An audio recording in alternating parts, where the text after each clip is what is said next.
Es un privilegio el poder saludarles en un día como este, en el cual una vez más consagramos nuestra atención por unos cuantos minutos para recordar que todos los días de la semana le pertenecen al Señor, pero específicamente el primer día de la semana simplemente celebramos la tumba vacía, celebramos que como iglesia continuamos caminando juntos en medio de las limitaciones de no poder reunirnos presencialmente, aunque hemos calendarizado para el 2 de agosto, Dios mediante, reestablecer nuestros cultos presenciales. Así es que simplemente queremos que se mantengan en sintonía. Queremos agradecerles que están en sintonía en este día y que nos permiten juntos pasar tiempo en adoración, como lo hemos hecho ya, el pasar tiempo en oración, como estamos haciéndolo a través de este día, pero específicamente el poder meditar juntos en la palabra de nuestro Dios. Si tienen una Biblia, un ejemplar de la palabra de Dios, estamos en Primera de Pedro, esto lo sabemos ya, estamos en la semana número 17, porque hemos navegado versículo por versículo, o por lo menos hemos tratado de hacer eso,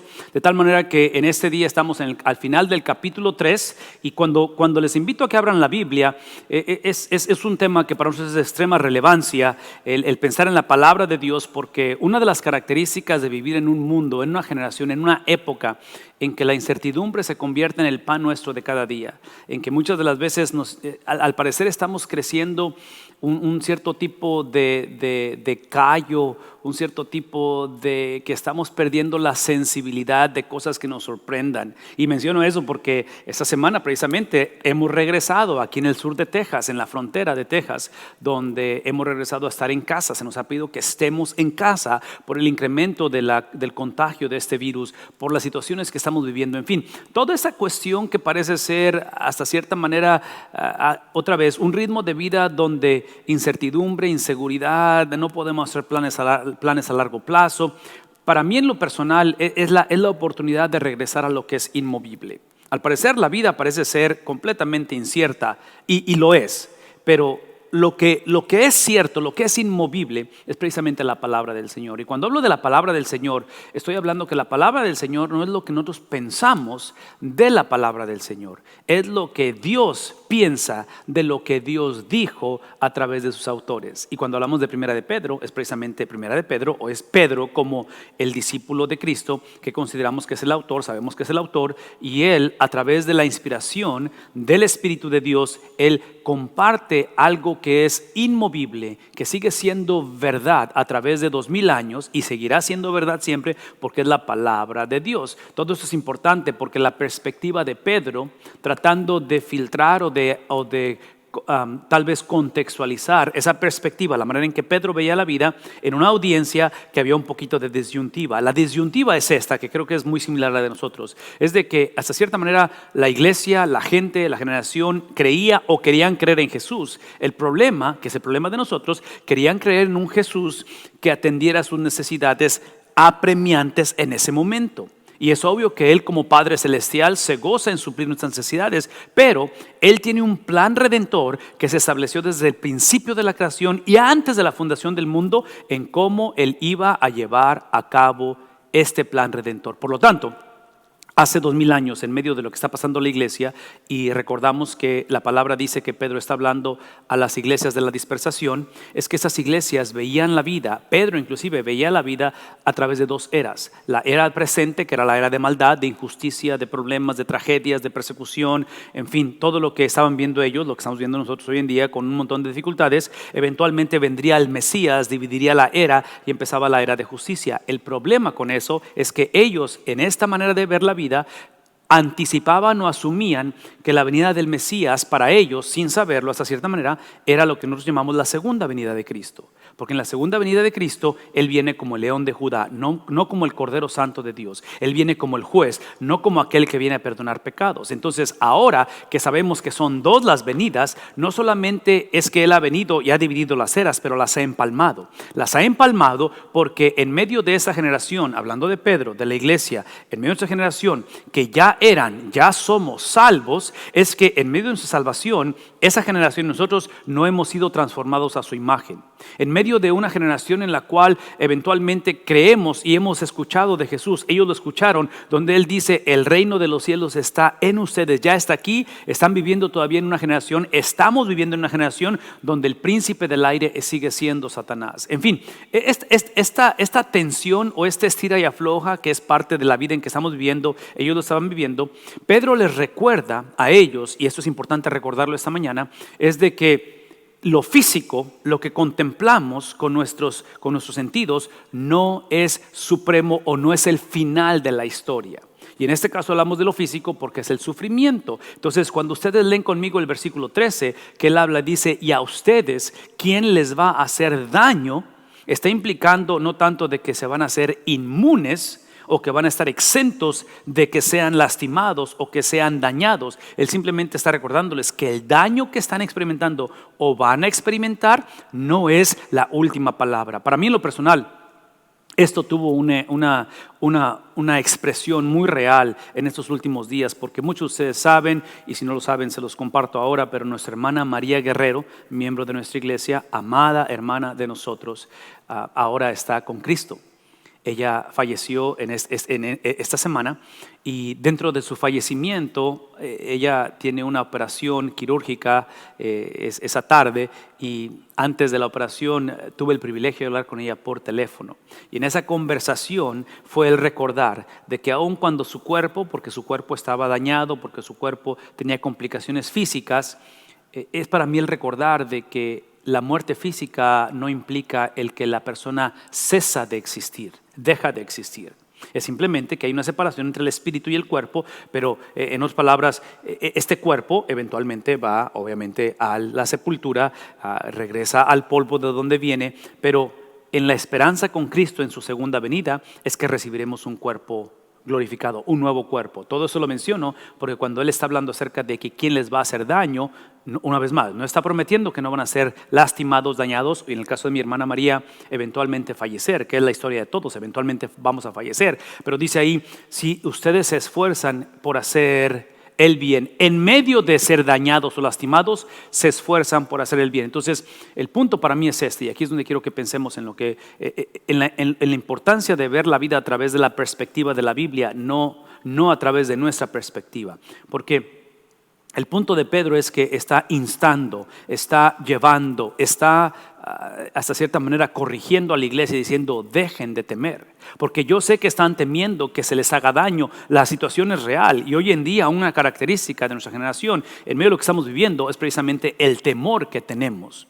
Y quiero asegurarles, quiero afirmarles, quiero confesarles, porque la llamada por teléfono con la hermana María fue nada más entre ella y yo. Nadie más estaba presente, no la tenía en un speaker.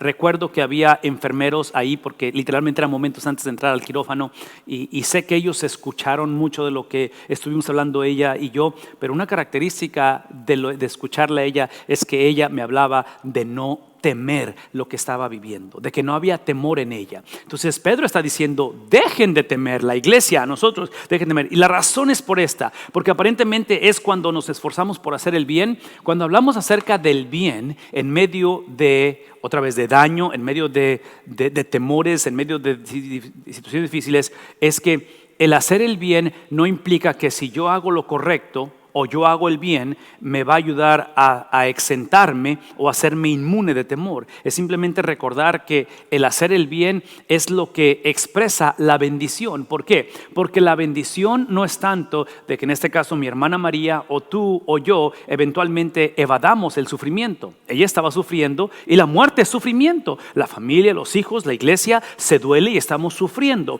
Pero lo que está implicando aquí es que al final de la jornada, y yo les puedo asegurar y atestiguar que en el caso de ella no es la excepción, al final de su jornada lo que obtuvo no fue la ausencia o no fue la disipación de su sufrimiento, tuvo a la presencia de Cristo.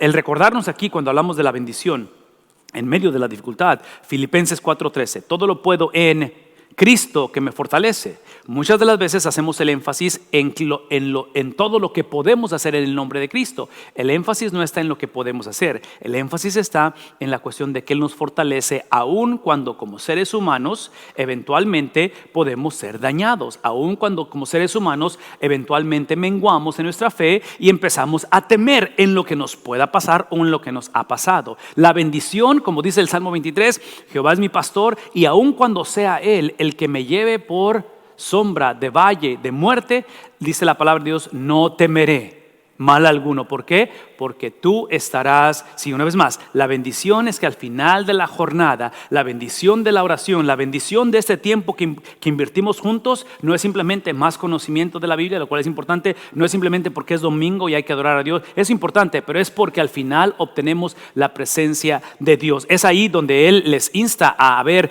que lo que sucede como producto de ello es precisamente la palabra que usa el Señor Jesús en las bienaventuranzas. Bienaventurado el que, Mateo capítulo 5, el sermón del monte, es lo que dice: el bienaventurado si sufren por causa de la bendición, porque el encontrarnos con Dios, el hablar de la justicia de Dios es entender que esa justicia, el hacer lo correcto, el hacer lo justo independientemente de las circunstancias, es que creemos que es el antídoto al sufrimiento. El antídoto al sufrimiento no es tanto de que no haya cosas que nos afecten, es que en medio de ser afectados, en medio de entender que estamos en medio de dos eras y esas eras están empalmadas, donde una vez más, aunque nosotros vamos a morir físicamente, nuestro espíritu vive para siempre. Aun cuando estamos atravesando en un momento dado dificultades, literalmente en Cristo somos más que victoriosos. ¿Qué significa ello? Una vez más, significa que en este caso el antídoto al sufrimiento es vivir una vida en la cual enfaticemos la justicia divina. Esa justicia divina lo que hace es que nos da la habilidad de deletrear, escuchen esto,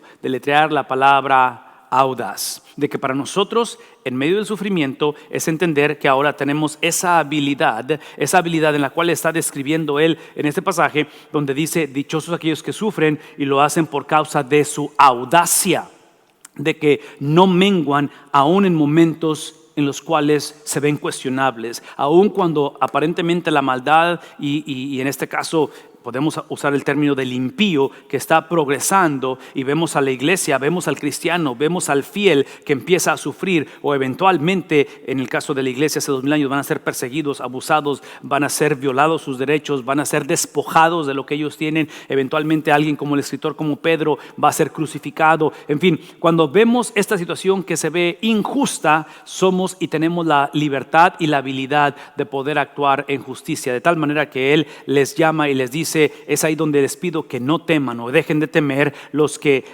que ellos temen. Y dice ahí: ni se dejen asustar. Ahora, observen el contraste, más bien, la transición, después de todo lo que les he dicho, el contraste es esto: más bien honren.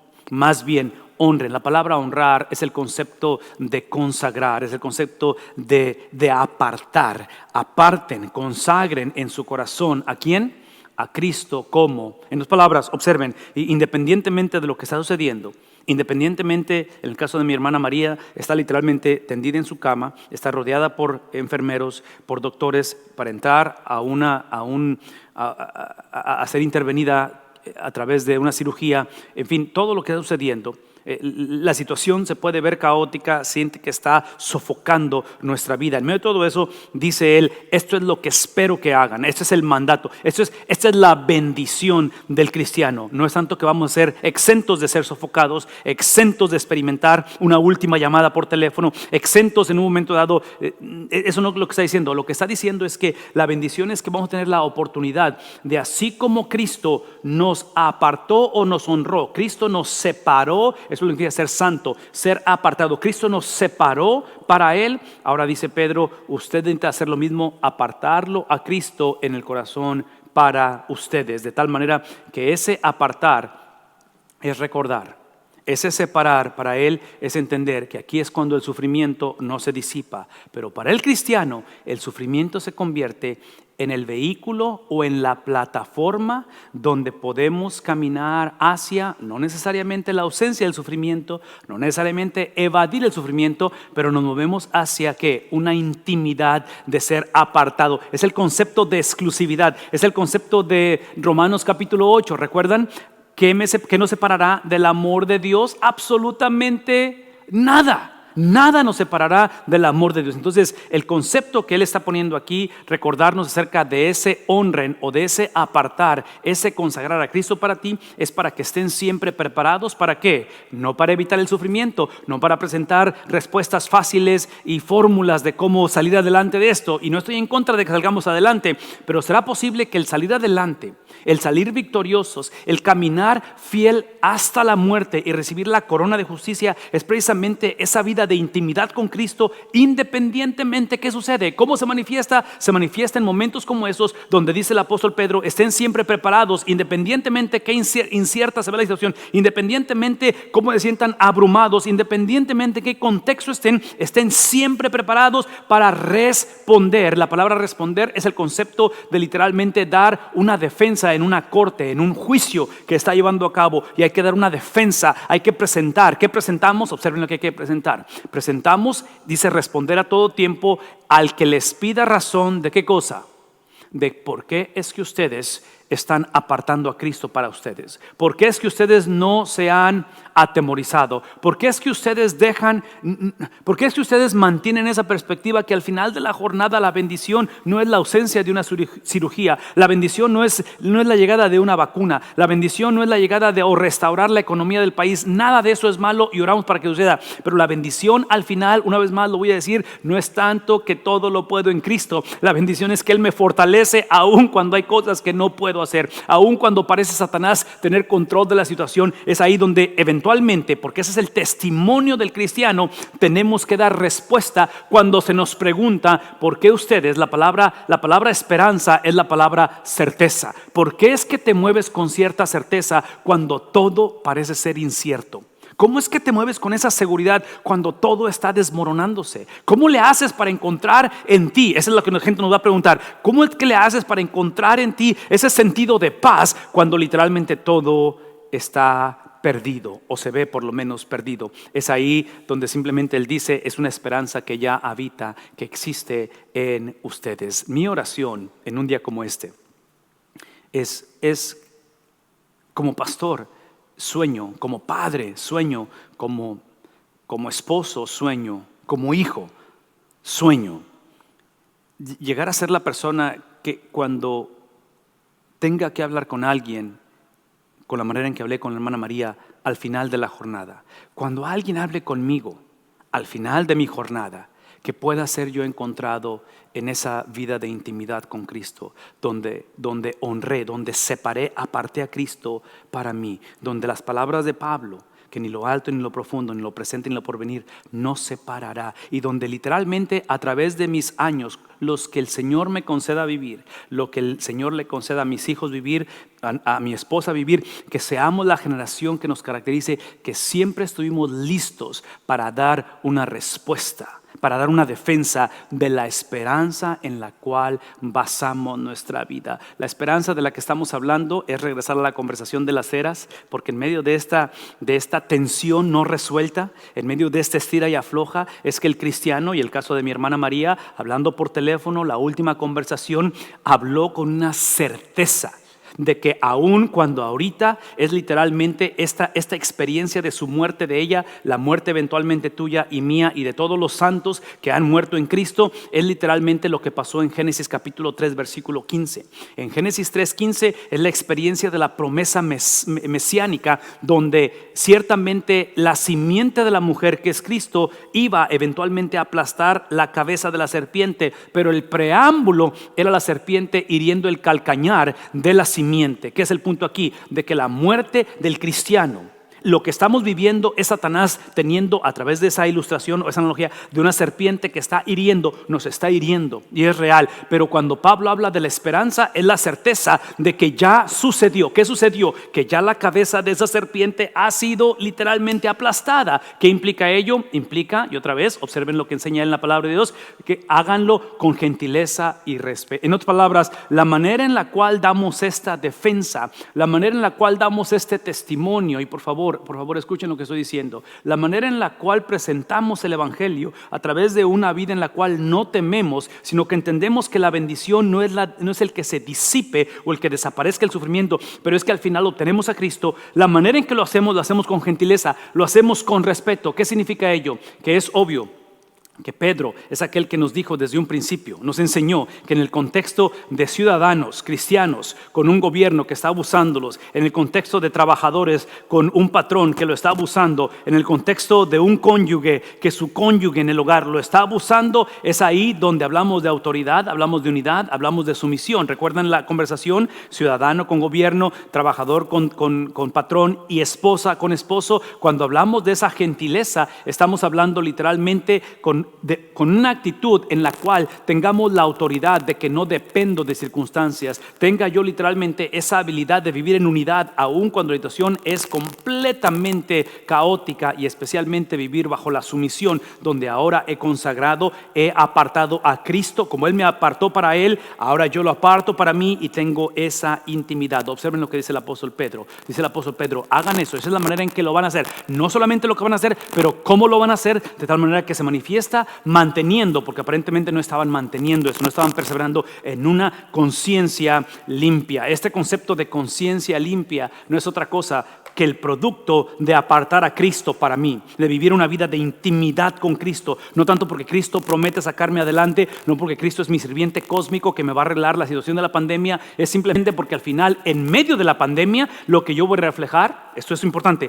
voy a reflejar la perspectiva de Cristo, la manera en que Cristo vio, la manera en que Él enfrentó el hecho de ser aquel que fue herido en el calcañar. ¿Recuerdan? Porque Cristo, estando en esa cruz ese viernes, estando en ese momento ahí, Él está perdonando a aquellos que le causaron el dolor. Es aquel que aprendió a actuar con la autoridad, donde Él no dependió literalmente de circunstancias, donde Él aprendió a vivir en unidad con el Padre, con el Espíritu, en momentos en los cuales eran caóticos, y Cristo es aquel que se va a someter. Entonces, cuando pensamos en la perspectiva de Cristo, pensamos en la idiosincrasia, en la manera en que Cristo percibió las cosas. La otra cosa de una conciencia limpia es que lo hacemos a través de ¿qué? No de simplemente de un curso, no a través de simplemente de una generación que somos una generación que aguantamos un montón de pruebas. No. Estamos hablando de que esta es literalmente la intervención divina, exclusiva, sobrenatural del Espíritu de Dios. Así como me apartó para Él en salvación, ahora me ayuda a vivir como si estoy apartado para Él. Así como me hizo Él la habilidad que me dio de poder ser regenerado, ahora me da la capacidad de vivir como una persona regenerada en Cristo, y al final es que yo pueda hablar las palabras de Cristo. Eso es lo que el apóstol Pedro está implicando cuando dice con la conciencia limpia, para que los que hablan mal de la buena conducta de ustedes en Cristo, es la manera en que ustedes van a lidiar con las calumnias. El antídoto de las calumnias, el antídoto de ser tratado injustamente, el antídoto al bullying, el antídoto al ser abusado es la perspectiva, el espíritu y las palabras ¿de quién? De Cristo. Aquí es donde concluimos esta mañana. Concluimos diciendo esto: si es la voluntad de Dios. Todo esto nos lleva a entender que al final de la jornada la bendición que tenemos es experimentar la presencia de Dios, la voluntad de Dios, la expresión de Dios. Una vez más, desde el principio de la creación, la voluntad de Dios fue la redención del mundo. Desde el principio de la creación y antes de la fundación del mundo, es que esta conversación divina entre un padre y un hijo, en lo cual el padre en su amor le entrega al hijo todos los que van a ser salvos, de tal manera que esa expresión o esa experiencia de regalarle a él los que van a ser salvos incluía y requería a un Mesías. Pero no era un Mesías que simplemente venía en esas dos eras que las iba a dividir. Era un Mesías que iba a empalmar las eras, porque el Mesías que venía era el Mesías sufriente.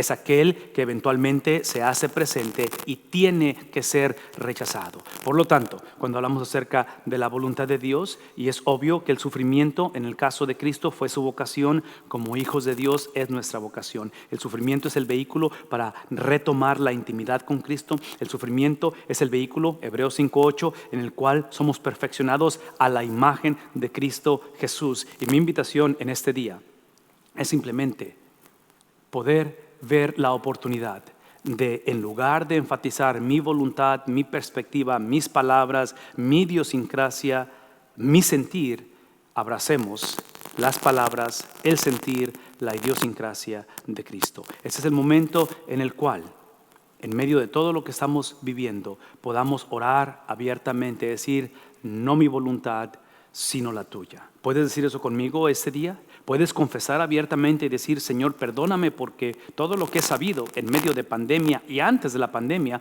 ha sido mi voluntad. A través de los años no me ha gustado cuando mi voluntad no se lleva a cabo. A través de los años me ha sido difícil depender de alguien más. Soy una persona que siempre inicio las cosas y lo que digo lo cumplo. Si esa es tu experiencia, la cual es un atributo y lo veo como algo positivo, es tiempo en el cual nos demos cuenta que todo eso, importante que es, tiene sus límites. Y es ahí donde retomamos la conversación y te invito a que ores al Señor y le digas, no mi voluntad, pero la tuya. No mis circunstancias, pero tus promesas. No lo que yo me trato de convencer a mí mismo, pero tus palabras en medio de nuestra condición. Esto inicia literalmente diciéndole al Señor, ven a mi corazón. Me arrepiento que todo lo que he promovido a través de los años ha sido mi voluntad. Y por primera vez quiero ser gobernado, dirigido, quiero ser inundado, conducido por tu voluntad. Por lo tanto, dile a Cristo, ven a mi vida, toma control de mi ser, hazme tuyo, de tal manera que independientemente que suceda, quiero ser literalmente aquel que honre, que aparte, que consagre no solamente mi vida para ti, pero quiero que tu vida sea consagrada para mí. Quiero tener una relación de intimidad contigo. Si esa ha sido tu oración, tenemos una website, tenemos una página de internet en la cual queremos escuchar de ti. Tenemos medios sociales en los cuales a través de esta hora hemos estado comunicándonos tanto en Facebook como en YouTube, como en diferentes maneras de poder, la aplicación de la iglesia. Y simplemente queremos escuchar de ti.